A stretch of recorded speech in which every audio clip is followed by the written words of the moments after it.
Board meeting ঘিরে দফায় দফায় উত্তেজনার পর এবার সাংগঠনিক জেলা তৃণমূল সভাপতির বিরুদ্ধে প্রতিবাদ জানিয়ে পথ অবরোধ করে বিক্ষোভ তৃণমূল নেতা নইমুল হকের। রাজ্য সড়কের ওপর আগুন জ্বালিয়ে পথ অবরোধ করে বিক্ষোভ দেখানো হয়। ঘটনাস্থলে বিশাল পুলিশ বাহিনী। জানা গেছে সোমবার খানাকুল ১ নম্বর ব্লক পঞ্চায়েত সমিতিতে স্থায়ী সমিতির সদস্যদের পদত্যাগ প্রক্রিয়া নিয়ে একটি বোর্ড মিটিং ডাকা হয়। সেই বোর্ড মিটিংকে কেন্দ্র করে রীতিমতো রণক্ষেত্র হয়ে ওঠে এলাকায় বোমাবাজি থেকে শুরু করে পঞ্চায়েত সমিতির সভাপতি ও সদস্যদের মারধর করার অভিযোগ ওঠে পূর্ত কর্মাধ্যক্ষ তথা তৃণমূল নেতা নইমুল হকের বিরুদ্ধে। যদিও ঘটনাস্থলে বিশাল পুলিশ বাহিনী উপস্থিত থেকে পরিস্থিতি সামাল দেয়। ঘটনায় নইমুল হকের বিরুদ্ধে অভিযোগ উঠলেও অভিযোগ অস্বীকার করে তিনি পাল্টা দাবি করেন আরামবাগ সাংগঠনিক জেলা তৃণমূল সভাপতি রামেন্দু সিংহ রায়ের নেতৃত্বে পঞ্চায়েত সমিতির ভিতরে হামলা চালানো হয়, সাথে মহিলা সদস্যদের মারধর করা হয় বলে তিনি পাল্টা অভিযোগ তোলেন। এবার সাংগঠনিক জেলা তৃণমূল সভাপতি রামেন্দু সিংহ রায়ের বিরুদ্ধে পথে নামলেন তিনি। রীতিমতো রাজ্য সড়কে আগুন জ্বালিয়ে পথ অবরোধ করে বিক্ষোভ দেখান পূর্ত কর্মাধ্যক্ষ তথা তৃণমূল নেতা নইমুল হক। তার অভিযোগ, বিগত 1 বছর পর পঞ্চায়েত সমিতিতে স্থায়ী সমিতির মিটিং ডাকা হয়। সেখানে জেলা সভাপতি রামেন্দু সিংহ রায় চক্রান্ত করে পঞ্চায়েত সমিতির মহিলা সদস্যদের ওপর মারধর চালান, তাদের হেনস্থা করেন। তার এই ঘটনার প্রতিবাদে তিনি দলের কর্মীদের নিয়ে খানাকুল থানার সামনে আরামবাগ গড়েরঘাট রাজ্য সড়কের ওপর আগুন জ্বালিয়ে পথ অবরোধ করে বিক্ষোভ দেখান। পরে পুলিশ গিয়ে বিক্ষোভ তুলে দেয়। ঘটনাকে কেন্দ্র করে ফের ব্যাপক উত্তেজনা ছড়িয়ে পড়ে এলাকায়।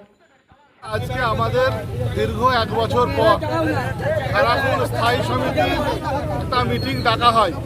সেই মিটিংয়ে রামেন্দু সিংহ রায় জেলার সভাপতি একদম চক্রান্ত করে মিটিংয়ের মধ্যে আমাদের মহিলা মেম্বারদেরকে মারধর করা, মহিলা মেম্বারদেরকে অ্যাসাল্ট করা, মহিলা মেম্বারদের জামা কাপড় ছিঁড়ে দেওয়া থেকে শুরু করে যত রকম নির্যাতন করা যায় এবং আমাদের কর্মাধ্যক্ষকে এবং আমাদের জেলা পরিষদের মেম্বারকে মারধর করা হয়।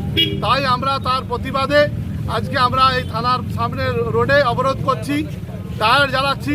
আমরা দলকে নিশ্চিতভাবে দলগতভাবে জানিয়েছি, দল যা নির্দেশ দেবে আমরা পরবর্তী ক্ষেত্রে সেই সিদ্ধান্ত নেব।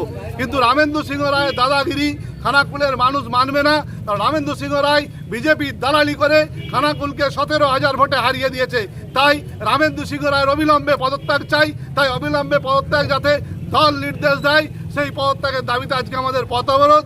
এবং যারা আমাদের এই মহিলা মেম্বারদেরকে অ্যাসাল্ট করেছে, যে সমস্ত রামেন্দু সিংহ রায়ের গুন্ডারা আমাদের মহিলা কর্মাধ্যক্ষ, মহিলা মেম্বার পঞ্চায়েত সমিতিকে অ্যাসাল্ট করেছে, তাদেরকে অবিলম্বে গ্রেপ্তার করতে হবে। এই দাবিতে আমরা এখানে অবস্থানে বসেছি। আমরা আমাদের দাবি মিটলে নিশ্চিতভাবে আমরা আমাদের এই অবরোধ তুলে নেব। এখন আরামবাগেই রয়েছে প্রাণ আইভিএফ ফার্টিলিটি সেন্টার। নিঃসন্তান দম্পতিদের মুখে হাসি ফোটানোর বিশ্বস্ত প্রতিষ্ঠান প্রাণ আইভিএফ ফার্টিলিটি সেন্টার দক্ষিণবঙ্গের মধ্যে সর্ববৃহৎ এবং সর্বপ্রথম এআরটি গভর্নমেন্ট রেজিস্টার প্রাপ্ত আইভিএফ সেন্টার এখন আরামবাগেই। অল্প খরচে আইভিএফ পরিষেবা, বন্ধ্যাত্ব চিকিৎসার এক অভিনব অধ্যায়। প্রাণ আইভিএফ ফার্টিলিটি সেন্টার একেবারে অল্প খরচে পুরুষ ও মহিলার বন্ধ্যাত্ব পরীক্ষা, বন্ধ্যাত্ব চিকিৎসা সবকিছুই হয় আমাদের প্রতিষ্ঠানে। সুচিকিৎসার মাধ্যমে মা ও বাবা ডাক শুনতে পারবেন নিঃসন্তান দম্পতিরা। তাহলে আর দেরি কেন? আজই যোগাযোগ করুন প্রাণ আইভিএফ ফার্টিলিটি সেন্টারে। ঠিকানা বসন্তপুর, আমতলা, 2 নম্বর রেলগেট, আরামবাগ, হুগলি। যোগাযোগ নম্বর 7865858781 অথবা যোগাযোগ করুন 7908098172 এই নম্বরে।